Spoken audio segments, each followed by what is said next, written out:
Жасмин Лагун. Така, какво представлява Жасмин Лагун и Жасмин Фемили Лагун? Така, имаме си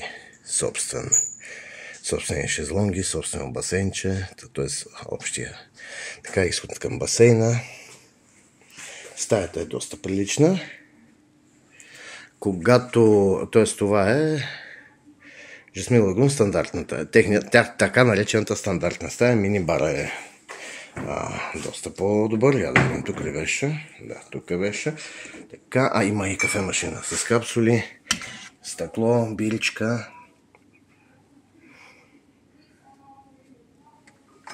Така. Другото, което ето с капсули. Така. Вана. Туалетна. Душ. Козметика. Когато трябва да бъде Family Room, просто тогава се продава и ето тази стая.